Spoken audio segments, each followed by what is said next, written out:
So take this heart, Lord, I'll be your vessel.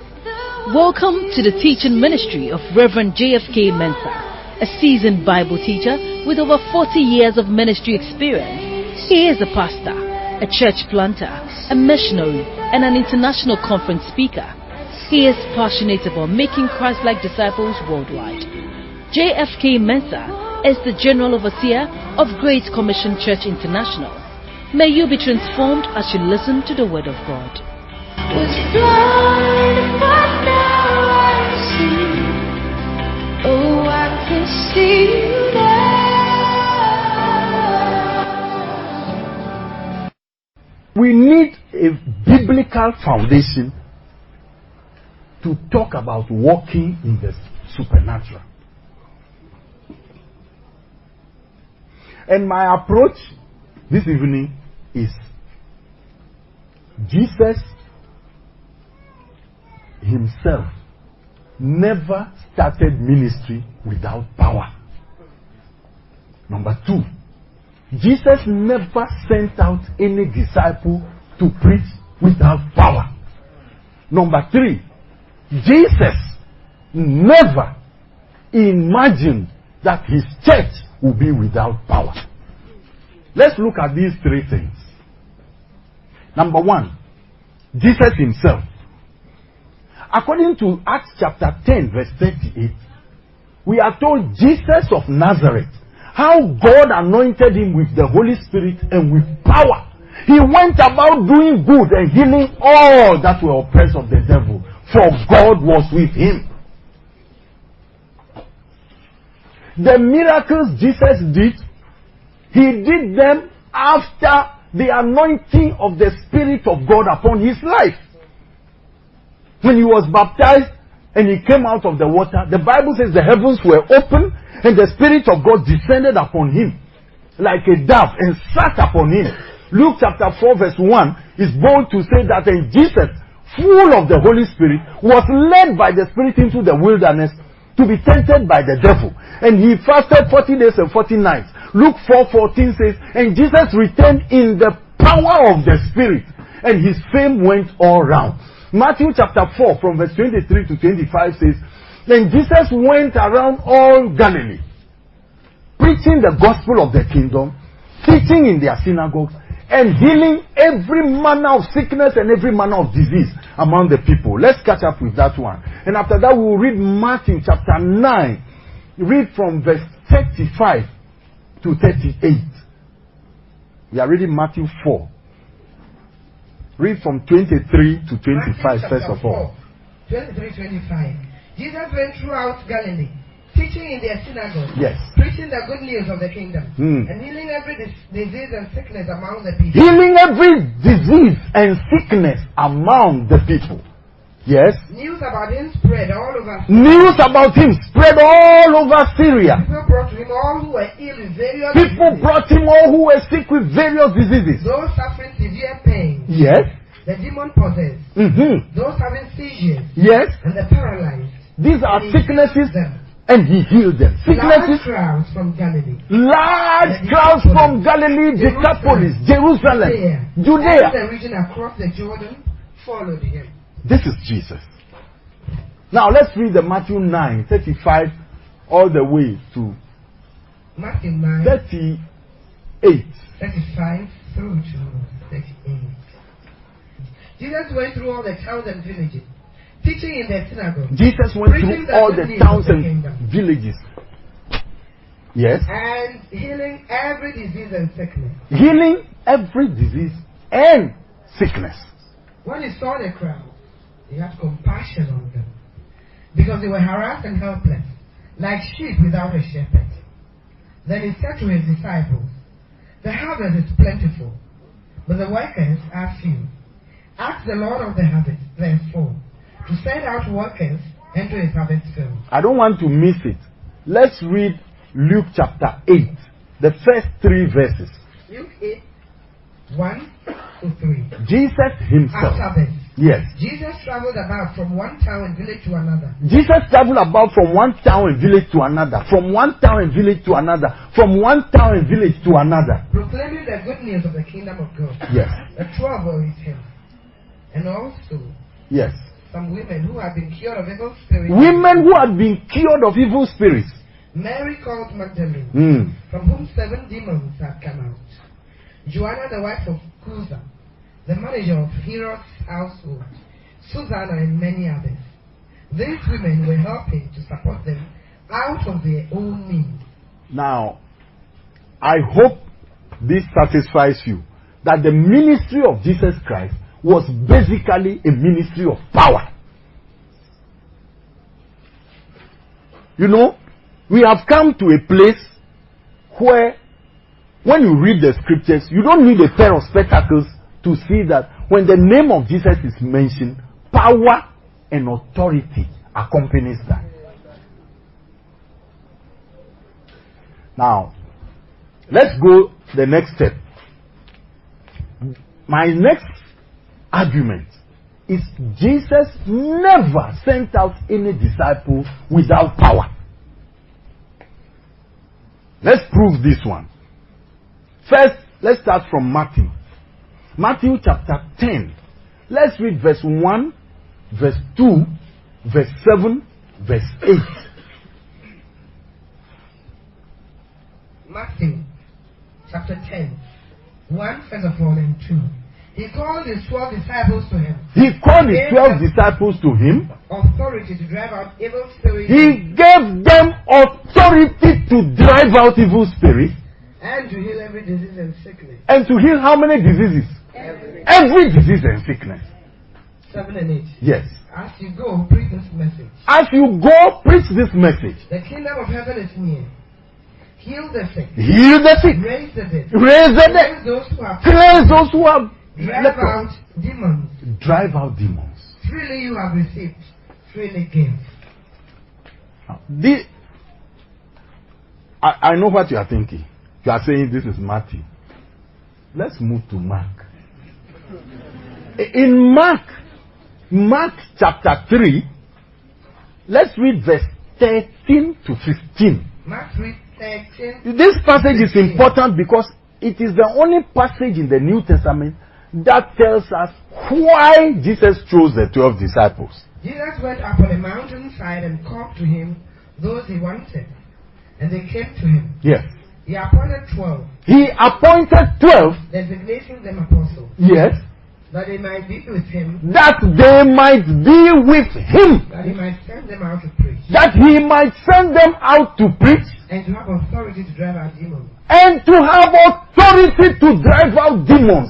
He called the 12 to be with him as apprentices, so that he might send them out to preach and to have authority to drive out demons.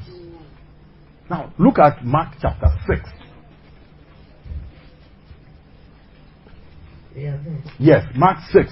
Read for us verse 7 and then verse 12 and 13. Mark chapter 6, verse 7, first of all.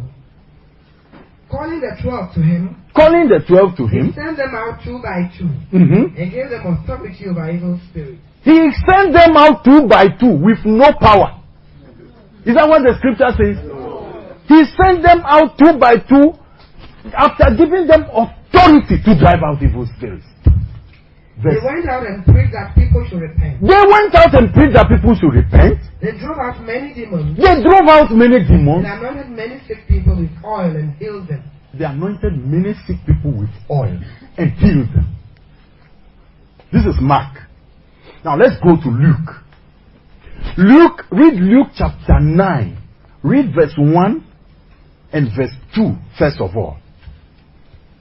Luke chapter 9, verses 1 and 2, first of all. I want to tell you that in the mouth of 2 or 3 witnesses, these things are established. When Jesus If had called the Matthew 12 said it, together, Mark said it, Luke said it, what are you saying? he gave them power and authority to drive out all demons. Listen, he gave them power and authority to drive out how many demons? All. Tell your friend, power and authority to drive out all demons.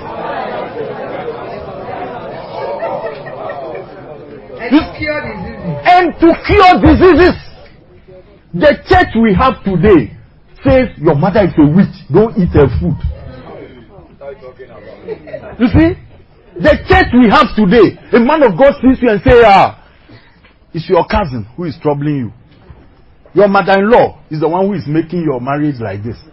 He gave them power and authority to drive out demons and cure diseases before even he died on the cross.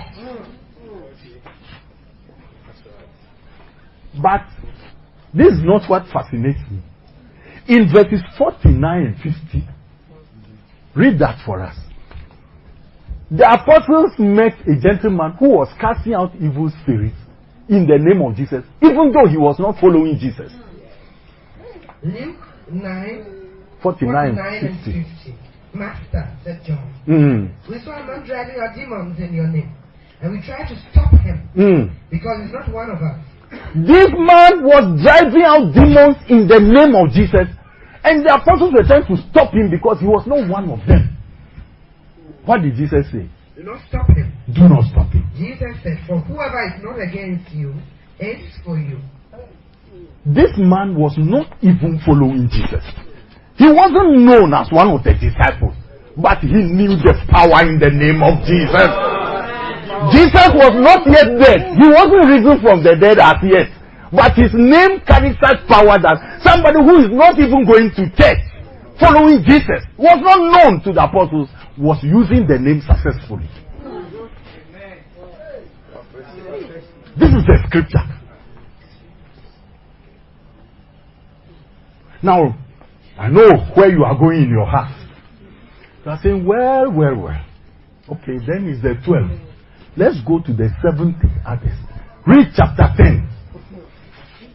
Read chapter 10, verse 1, verse 2. Luke 10, verse 1, verse 2. And I think it's verse 6. Read 6 and 7. And then we shall read 17 and 19. 10, 1 and 2. After Yes. this, the Lord appointed 72 others. After this, the Lord appointed 72 others. And sent them 2 by 2 ahead of him to every town and place where he was about to go. He sent them 2 by 2 to every town and place where he himself was about to go. He told them the harvest is plentiful, Yes. but the workers are few. Verse 6 and 7. 6 and 7 says, if a man of peace is there, your peace will rest on him. Yes. If not, it will return to you. Yes. Stay in that house, eating and drinking whatever they give you. Stay in that house. Eat and drink whatever they give you. For the worker deserves his wages. Yes. Do not move around from house to house. Yes. And then? Heal the sick Heal the sick. who are there and tell them the kingdom of God is near you. These are the 72 others, not the mainline apostles. Are you with me? Yes. These are not pastors. They are not even elders. These are the 72 others on the periphery. Now read verse 17 and 19 to convince you. When they came back and there was an evaluation meeting, The 72 returned with joy and said, Lord, even the demons submit to us in your name. they returned with joy, saying, Lord, even the demons are subject to us in thy name. He replied, I saw Satan fall like lightning from heaven.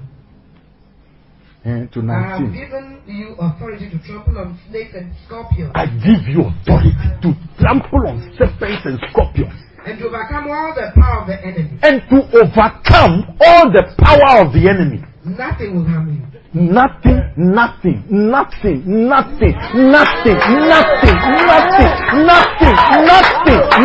will harm you. You see? So what God swore to Abraham, that your seed will possess the gates of their enemies, he is bringing it to pass now, because I give unto you power over serpents and scorpions. Tread upon them and over all the power of the enemy, nothing will hurt you. Nothing. Hallelujah. Okay.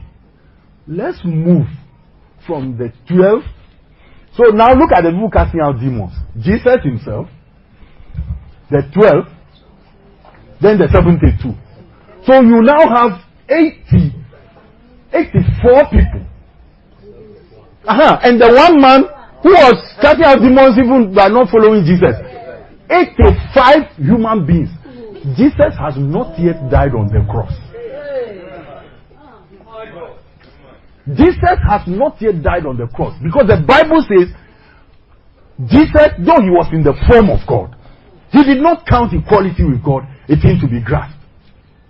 But he emptied himself, made himself of no reputation, and he came on the earth. And being found in fashion as a man, he humbled himself and became obedient to death, even death on the cross. Wherefore, God also hath highly exalted him, giving him a name that is above every name, that at the name of Jesus, every knee should bow in heaven, on earth, under the earth, and every tongue should confess that Jesus is Lord, to the glory of God the Father. So, the power in the name of Jesus before the resurrection is nothing to be compared to the power after the resurrection. Because before the death, the cross, it was just a shadow. You haven't seen anything. Before the death of Jesus, John could put his head on the bosom of Jesus in John chapter 13. He put his head on Jesus' chest. But in Revelation chapter 1, verse 17 and 18, after Jesus rose up, that same Jesus, he said, when I saw him, I fell at his feet as dead. And he put his hands on me and said, fear not. I am the first and the last. I was dead and now I'm alive forevermore. And the keys of death and hate are in my hand. You see? Now, Jesus, when he was on this earth, never sent anybody to preach without giving him power. Anytime we send people out to preach, door to door, house to house, without power, we kill them. The master never did that. But that's not all. Look at every one of the Great Commission commands. Each one of them has a power part assigned to it. Mark chapter 16, verse 15 and 16 say, go, preach the gospel to every creature. He who believes and is baptized will be saved. He that does not believe will be condemned. Then 17 and 18 say, these signs will follow them that believe. In my name they will cast out demons. They will speak with new tongues. They will say, take serpents. If they drink any deadly thing, it shall not hurt them. They shall lay their hands on the sick, and the sick shall recover. And verse 20 says, and they went and preached everywhere. And the Lord was working with them, confirming their word with signs following. That's Mark. What about Matthew? Matthew is true. Verse 19 says, go make disciples of all nations. But that's not the correct quotation. The correct quotation is, therefore, go. What is the therefore? Matthew 28:18 says, all authority in heaven and on earth has been given to me. Go therefore. The therefore is there because all authority in heaven and on earth is given unto me. Disciple making can never take place if Jesus is not Lord of heaven and earth, carrying the authority over heaven and over earth. Any attempt to make disciples without power is a joke.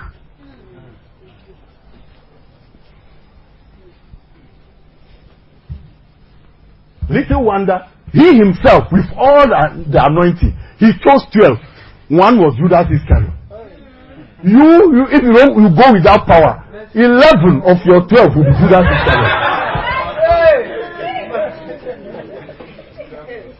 You see? Now, we have seen Matthew, we have seen Mark. What about Luke?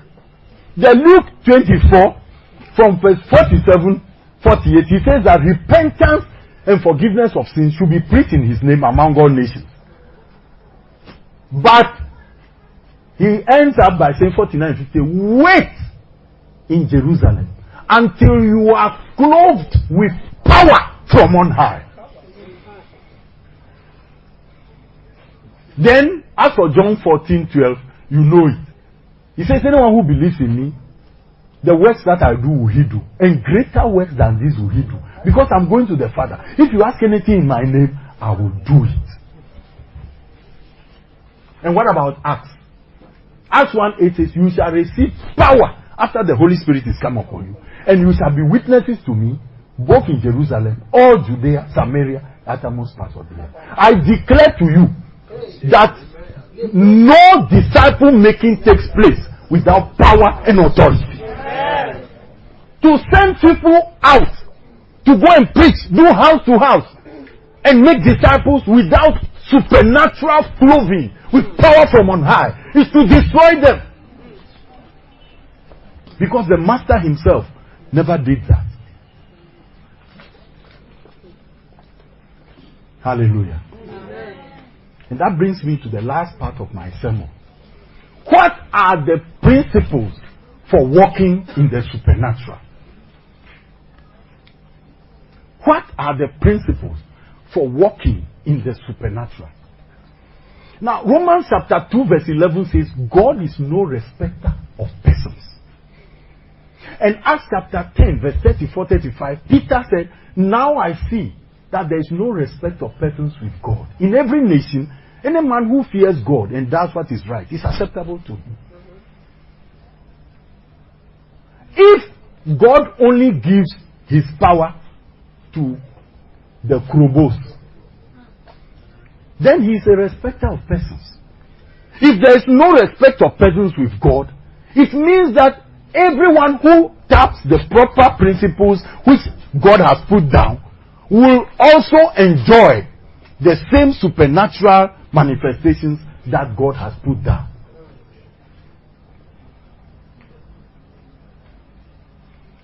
I want to bring to your notice 3 great principles for tonight. The choice is yours. Because if a human being has no power to choose, then why is it in the Bible, Deuteronomy 30:15, that choose you this day? I put before you life and death. Or Joshua 24:15, that choose you this day whom you will serve. Or Revelations 3:20, behold, I stand at the door and knock. If anyone hears my voice and opens the door, why does heaven give us choice if we cannot choose? I want to tell you that the things I'm going to tell you, you can choose to believe them, or you can choose to leave them behind this shed and walk away. But that makes a difference. Number 1 principle for walking in the supernatural is working with the knowledge that Jesus Christ is our substitute.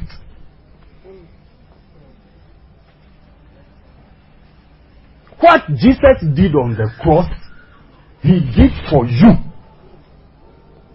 And he expects that you will walk in the profit of what he did.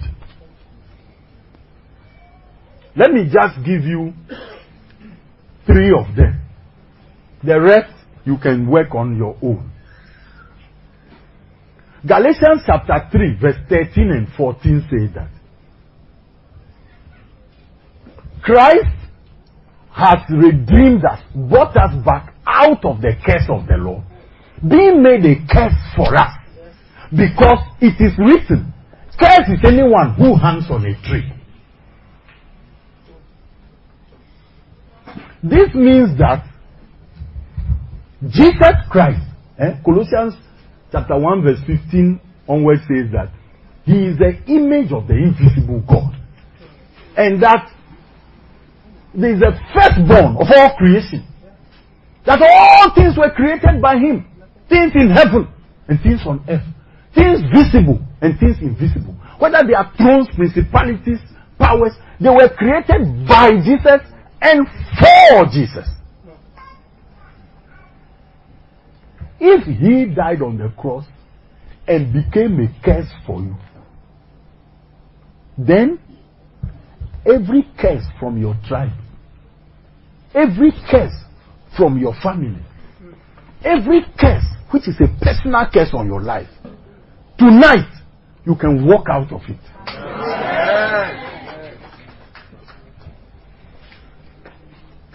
Because if Jesus on the cross became a curse for you, what he did for you, not for himself. He has never sinned, so no curse should be on him. But if God put curse upon him, it was your curse that he put on him. Therefore, your curse as a Ghanaian, your curse as an Ashanti or a Sisala, your curse because you come from a family where nobody lives beyond 50 years, or all of them die from high blood pressure, that curse or your personal curse, tonight I tell you, is completely shattered. When we stand up to pray, tell yourself, today I'm walking out of every curse in my family. I am walking out of every curse, every sickness and disease, asthma, rheumatism, those things in my family. I'm walking out of you. What? You have no right. Jesus became a curse for me. So my grandfather died from rheumatism. My father died from rheumatism, and I also have rheumatism. Today, rheumatism die. You have no right over. I take myself out of it because Jesus, what he did for me. He became a curse for me. That the blessing of Abraham will come upon. There are madmen in your family. Sometimes your mind makes as if you are going mad. Today, say my mind is loosened from the curse of madness in my family. The power of madness in my family is broken forever because Jesus became a curse. If Jesus cannot take your curse from your family, nothing can take it again. You are bound to die with it. What he did for you. The second verse I want you to know is 2 Corinthians 5:21. He says, he who knew no sin, God made him to be sin for you, so that you will become the righteousness of God in Christ. Jesus knew no sin. The just died for the unjust. While we were yet sinners, he became sin for you, so that you will now become the righteousness of God in Christ. Therefore, from today, every sin and power of sin that has held you captive, you can walk out of it. That anger which has been holding you prisoner, or that lust after girls, those things which have been holding, today you can walk out. Because he became sin for you, so that you will be the righteousness of God in him. You can walk into the presence of God without any feeling of condemnation, guilt, or inferiority complex, fear. Why? Because you've walked out of sin forever. You can. Tell your friend, you can. If you want to. And the third verse I want to leave with you for your consideration is Matthew chapter 8, verse 16 and 17. He says that when the evening was come, they brought to Jesus all who were sick and who were afflicted with demons. And he cast out the demons with his word and healed all that were sick, that it might be fulfilled what was spoken by the prophet Isaiah, that Jesus himself took our infirmities and carried our sicknesses. As you sit here now, Jesus himself took your sickness and carried the sickness. The Son of God, he took your sicknesses and carried your diseases. The choice is yours. To believe it and walk in it or not. Hallelujah. And then I want to talk about the second principle. That is our union with Jesus Christ.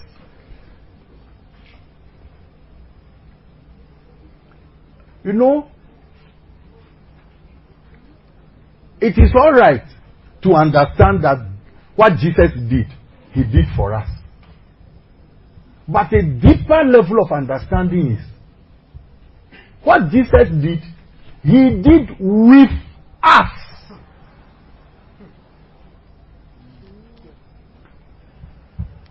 Hallelujah. So, a very good passage is Ephesians chapter 2. I want us to read that one. Ephesians chapter 2, verses 5 and 6. Ephesians chapter 2, verses 5 and 6. Yes. Ephesians 2, 5 and 6. I normally like a young man to come so that we can demonstrate this together. You see, from verse 1 of the Ephesians 2, he proves that we were dead in trespasses and sins. So you can sit down as if you are dead. And in the death, the principalities and powers of this air, the evil spirits, because we were dead in trespasses, they were controlling our lives. And the world, and our lusts. So they moved us wherever we want. You are a dead man, so they carry you. So today you hear that this is the new music, so you are also going there. The next day you hear that is Autofista, and then you drop Autofista. Next time is I'm aware. So you do it because there is a spirit which is pushing you to do it. And because you are dead, you don't actually know what you are doing. But listen to the passage. When Jesus came, God put you inside Jesus. And you were crucified with Jesus. And you died with Jesus. Yes? It is by grace you have been saved. Yes. And God raised us up with Christ. God did what? God did what? Raise us up. God did what? Raised us up with Christ. He raised us up with Christ. Listen. Listen. God raised us up with Christ. Romans 8:11 says, the same spirit which raised Jesus from the dead is the same spirit which is at work in us. Why? Because when God raised Jesus up from the dead on that resurrection morning, the same power which raised Jesus from the dead is the same power which raised you too from the dead. He raised us up together with Christ. And what did he do again? He made us alive together with Christ. He raised us up together with Christ. And he made us to sit together with Christ in the heavenly places.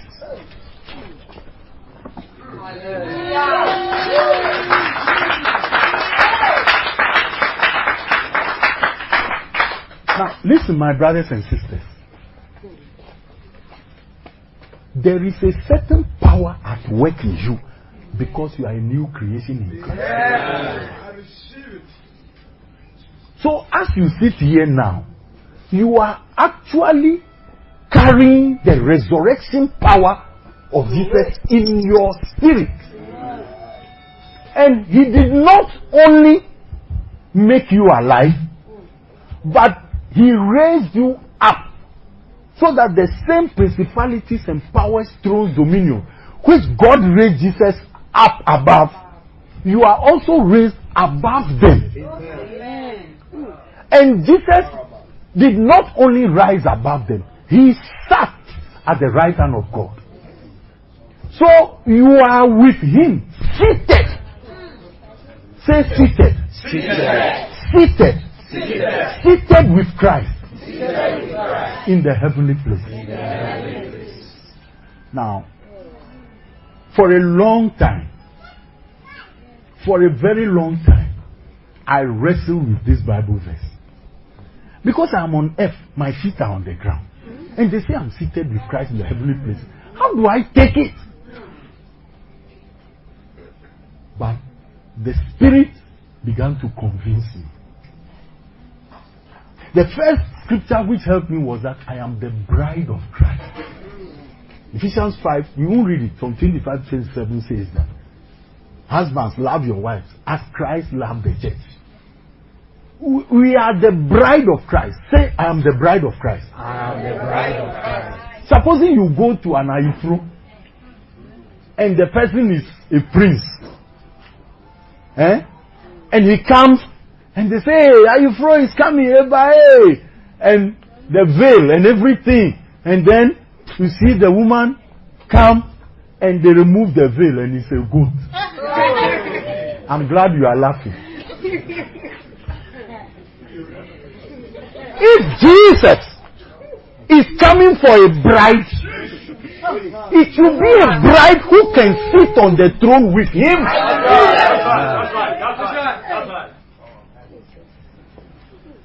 No man goes to marry a woman he will be ashamed of.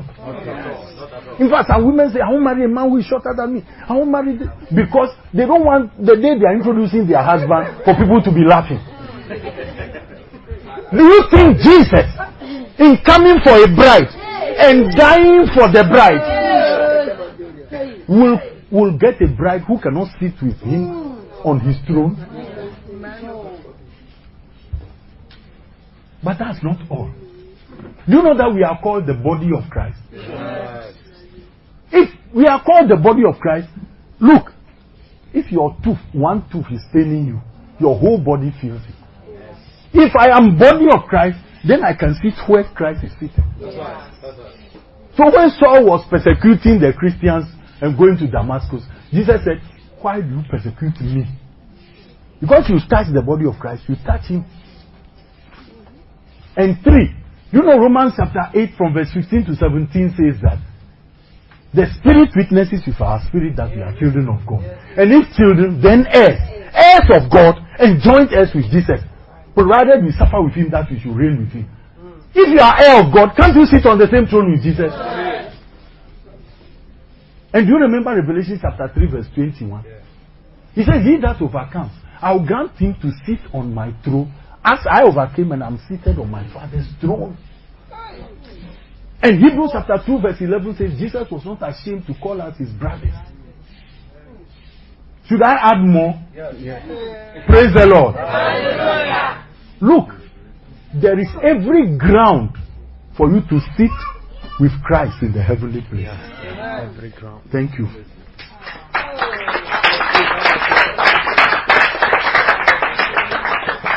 The Christian walks in the supernatural because we can't help it. We are seated with Christ in the heavenly places. We are his bride. We are his body. 1 Corinthians 2:16 says we have the mind of Christ. 1 Corinthians 6:17 says anyone who joins himself to the Lord becomes one spirit with him.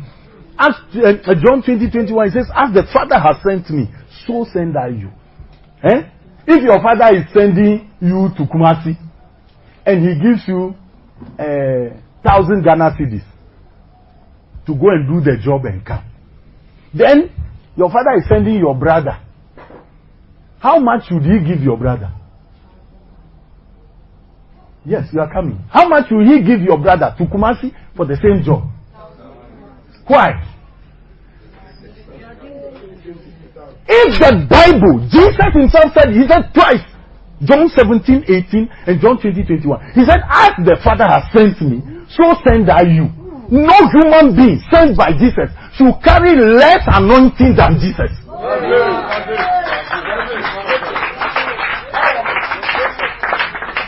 Because he faced the same devil with us. Why should he give us less anointing to face the same devil? Oh, at the time we are living it's even more difficult. Why should he give us, he reduce the price of the anointing?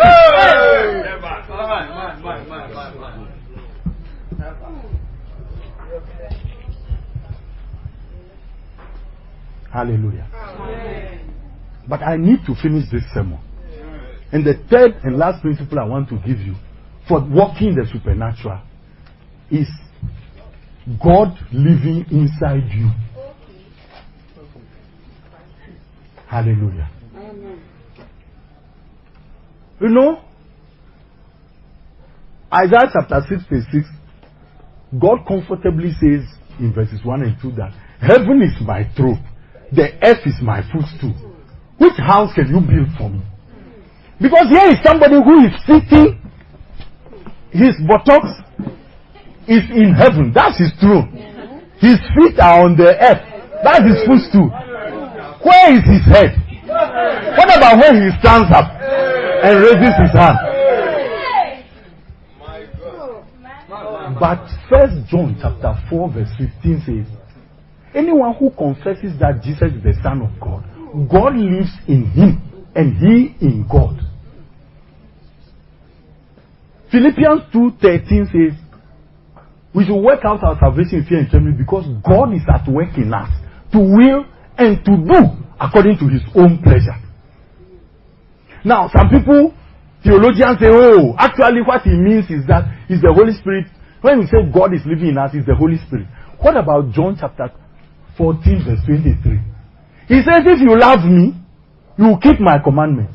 My Father will love you, and we will come and make our home with you. We, meaning I, Jesus, and my Father. We. He uses we there in your Bible. So, as you sit here now, the creator of heaven and earth says you are his home. He dwells in you. But that's not all.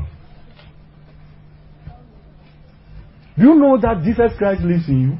Yes. Galatians 2:20 says, I've been crucified with Christ. It's no longer I who live, but Christ who lives in me. Colossians chapter 1 verse 27 says, Christ in you, the hope of glory. Ephesians 3:16, he says that Christ may dwell in your hearts through faith. And Philippians 4:13, he says, I can do all things through Christ who strengthens me from within.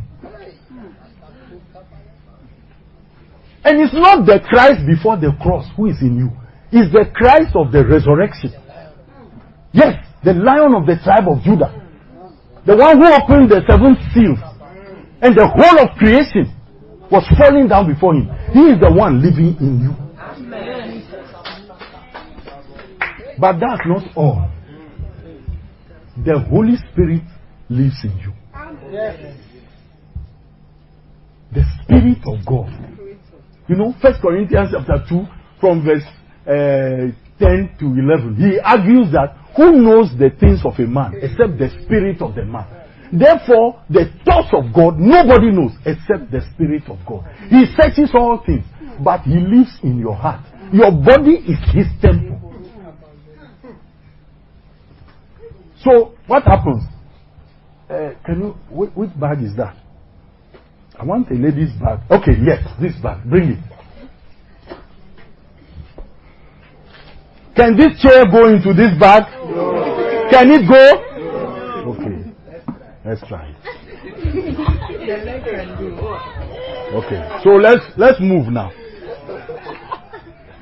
You see, God is bigger than you. But he lives inside you.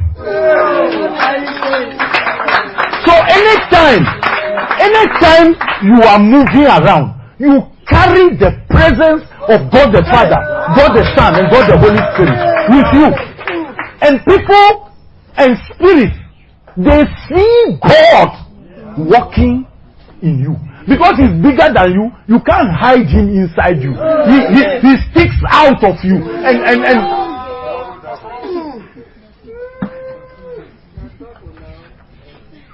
hallelujah. Yeah. Praise the Lord. So that the Bible says we have this treasure in earthen vessels, so that the excellency of the power will be seen that is not of us, but is of God. I want to declare to you that these are Bible truths. You can choose to believe them or doubt them. But your life will never be the same if you will believe these things. Shall we be on our feet?